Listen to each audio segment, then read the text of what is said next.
morning, everyone. It is Monday morning, and it really is Monday morning. I've been given a rare day off, so we get to do a recap, a weekend wrap up um, that we haven't been able to do in a couple weeks. Um, so, we had 4 games yesterday, and I'm wearing all my Black Bears stuff because, yes, the Binghamton Black Bears have clinched a playoff spot. Any team that has clinched a playoff spot is now going to be appearing in black rather than red. So, color codes.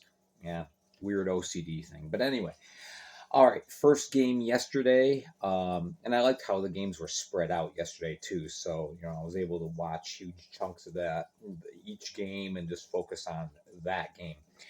All right, so Columbus. All right, you guys can roast me. Columbus takes 2 of 3 against Motor City. If you remember last Friday, I thought Motor City could take 2. So, all right. Anyway, 6-3 is the final in Motor City, with the River Dragons coming out on top. Sturgeon, he has 2 goals on power play. He had the first goal and the last goal. Just kind of interesting. Um, anyway, the Sturgeon power play to start the game, 18 seconds in. He said, power play, 18 seconds in. Yeah, that was one of those pre-game warm-up violations that the team got assessed a penalty. So, yeah, Motor City started off the game in the box, and Sturgeon gets power play. Jameson Milan ends up responding at 3:50, so it's 1-1. Slaheta scores to put Columbus back up, and then it's Justin McDonald scoring. It looks like he's pretty much a lock for ending up with our Ahmed Mahfouz award, but yeah, it's a long season, so we'll see. All right. In the second, Declan Conway, he's been quiet for a while, but he finally got back on the board. He scored. We had George Holt putting one home, so now it's tied up. It's 3-3. Motor City's feeling good. And then the bottom kind of fell out, and we had 3 goals in an 8-minute span. Ryan Hunter, Sequoia Swan, and the last goal by Sturgeon, respectively. No scoring in the third. And so there you go. Yeah, it's a 6-3 win for the River Dragons, who now have a 1-game winning streak, building another one. Motor City now 23-14-4. They're pretty much entrenched in that second place spot in the Empire Division. Columbus now is 32-4-2. J-Mac, he's got a goal and 3 assists on the night. So, yeah, he's just running away now. Sturgeon with the 2 power play goals. And Colgan, good outing. Of course, he had a shutout the last time, and then last night, or yesterday afternoon, I guess you could say, he stopped 35 of 38. So pretty good. Conway and George Holt with goals, as well as Jameson Milan with the goals from Motor City. Trevor Babin, not the outing he was hoping for, 29 saves for the night. And so, yeah, we'll they'll regroup and see what they can do next week. All right. In Danbury, yes, Binghamton takes care of business, officially clinches their playoff spot. So again, Columbus and Binghamton are locked in. Of course, the race for first place and all that isn't over yet. So, but a playoff spot's short up. Binghamton wins 4-2. And both teams came into the game shorthanded. Danbury were missing a couple of players due to injury and suspensions. Binghamton had some injuries as well, and a couple of players weren't able to travel for one reason or another. So, yeah, both teams came in with 14 skaters plus the 2 goalies. But anyway, it's Andrew Uturo, guy from juniors. He scores for Binghamton first. Uturo's made a very impressive showing in the last 2 weeks since he joined the Fed. So he scores in the first. It's the only goal in that opening frame. Danbury, though, lots of shots. 16-5 was the shot total for the first period. And Nolan Egbert, who got the win Saturday night, he played very well once again. He's really hit his stride. In the second, Johnny Ruiz gets a shorthanded goal, not a power play goal like it says uh, on the Fed site. No, the Danbury was shorthanded, and Ruiz just did his magic and scored for the hat tricks. Responded about 5 minutes later by Daniel Stone on a 5-on-3 power play. So Binghamton's up once again, 2-1. In the third, a lot of back and forth, but nothing's getting through either Liam Murray or Nolan Egbert. Finally, it's Ruiz scoring again. This time it was a power play goal. So Ruiz had a shorty and a power play goal. So that's a 16-28. Danbury, the crowd gets loud. It was a pretty quiet crowd on the whole in a Saturday afternoon game, or Sunday afternoon game, rather. I can see that. But, so the crowd gets noisy until Peter Izzo, brand new player out of college, joined the Black Bears just yesterday. He scores the game winner. So welcome to the Fed, Peter Izzo. So he scores, and then Tyson Kirkby adds an empty netter, and it's 4-2.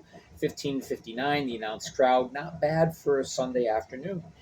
So Kirkby has the game, the goal and the assist. Izzo with that game-winning goal. And Egbert stopped 42 of 44 shots. Meanwhile, we had Ruiz with the 2 goals, and Josh Lavelle, he ended up with an assist as well. Liam Murray stops 29 saves out of 32. I wrote it down wrong for some reason. But anyway, and that was in just shy of 59 minutes played. So Danbury now 21-16-4. Binghamton 28-5-6. All right. The 4:00 game was Baton Rouge taking on the Blue Ridge Bobcats. Of course, Saturday night, Blue Ridge lost to the Zydeco. Zydeco snapping their 11-game losing streak.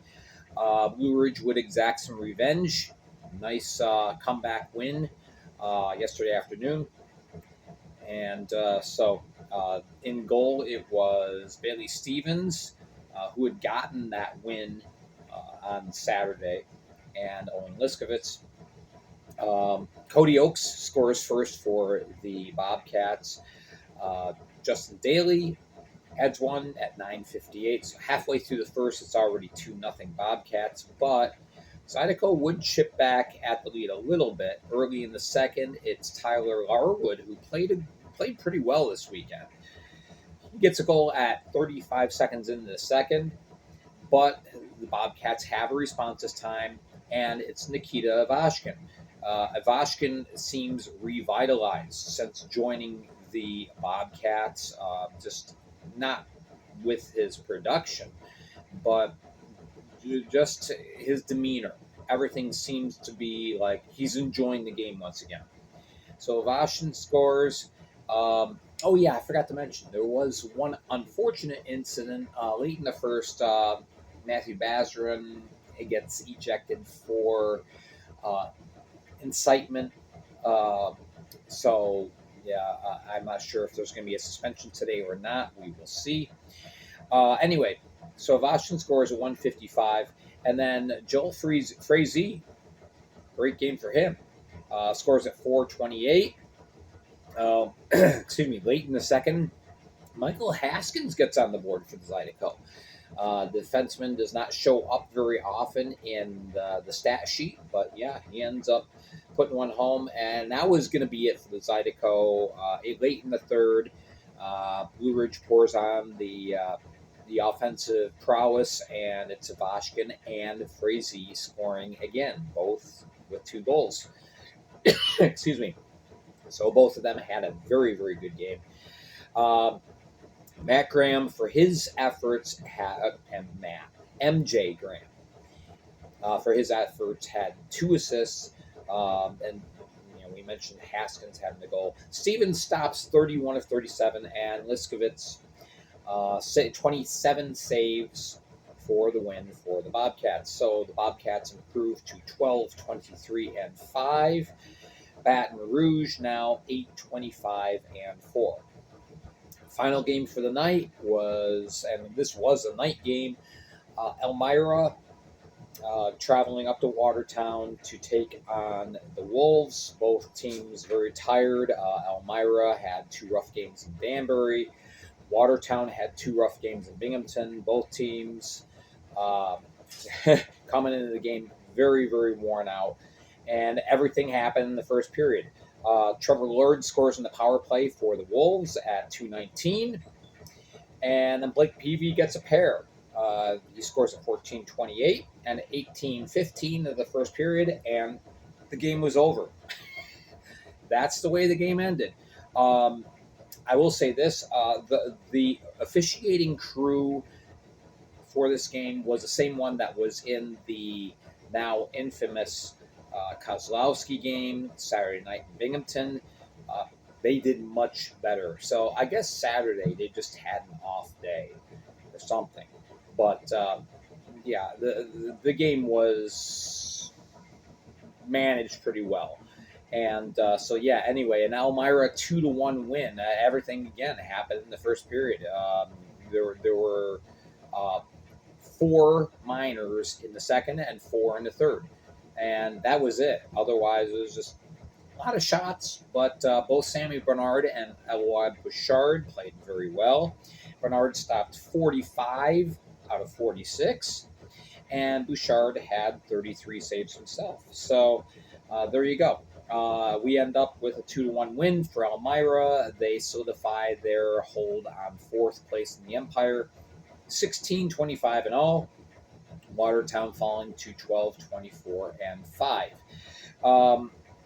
So there you go. There's the games. Later on, I'll be recording a video that'll be aired tomorrow. It'll have stars and standings. Yeah, it's going to be airing a day late, but so be it. And then tomorrow also on Spotify, I'll be doing power rankings. Now, I may have a Spotify podcast today talking about any kind of suspensions and fallout and stuff like that. One thing you will not hear me talking about is the Yanni Lariakos situation. All right, I already put a post on Facebook, but I want to say this again. Okay, both Yanni Lariakos and Barry Soskin, the owner of the Mississippi Sea Wolves, both issued official statements. Both were vague. Both were purposefully vague. All right. There is not much concrete information being released about this. It's a personal matter. Okay. I know several of you keep asking me what happened. I don't know. All right. I've heard a lot of rumors and a lot of hearsay. I am not digging into those rumors. All right. Last time I did something like this, I got burned pretty bad. I'm leaving it as officially statements were made, and this was an off-ice incident. That is the only thing I factually know. It's the only thing I'm going to factually report and say. All right. So as far as me talking about it, the Lariakos situation is done. Okay, he's suspended indefinitely. It's probably going to be for the rest of the year.